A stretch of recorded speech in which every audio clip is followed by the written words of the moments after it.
Si vous avez cliqué sur cette vidéo, c'est que vous connaissez sûrement pas qu'est-ce que le Reishiki. Le Reishiki, ou étiquette en français, a une importance particulière en Aikido.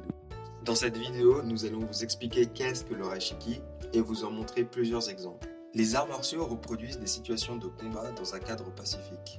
En cela, comparable à l'entraînement sportif, l'étiquette vise à garantir l'intégrité physique de l'adversaire, notamment éviter les blessures physiques et mentales, éviter les situations de domination des pratiquants, garder à l'esprit que l'on adopte une situation de combat, ce qui fait la différence avec d'autres activités sportives.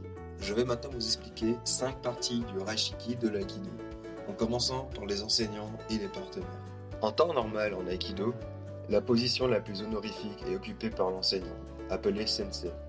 Sensei se traduit littéralement par celui qui est né avant. La forme d'adresse varie selon le pays. Au Japon, l'emploi du terme sensei est la règle, ce titre étant donné à tous les types d'enseignants. Hors du Japon, le terme a pris des connotations de respect et de défense marquées par sa traduction en maître. Certains enseignants préfèrent donc l'éviter.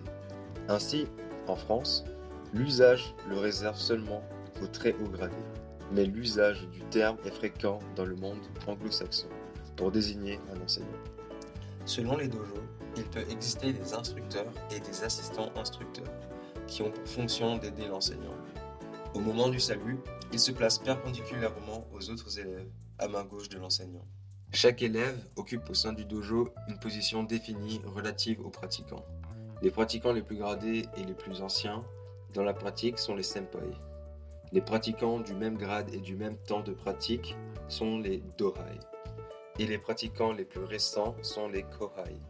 L'établissement de ces positions respectives est avant tout coutumière et ne se fonde pas sur leur rang seul. L'ancienneté dans la pratique ou dans le dojo en est un élément déterminant.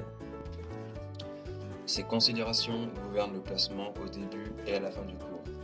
L'enseignant se place dos à la place d'honneur, Kamisa, qui est la place ou le siège d'honneur, les élèves face à lui au Shimoza, qui est la place basse, et les instructeurs se placent à sa gauche au Joseki, qui est le côté haut. S'il y a des dignitaires non pratiquants, ils seront placés en face des instructeurs au Shimozeki, qui est le côté bas. Les élèves se rangent de la gauche à la droite de l'enseignant, donc du Joseki au Shimozeki.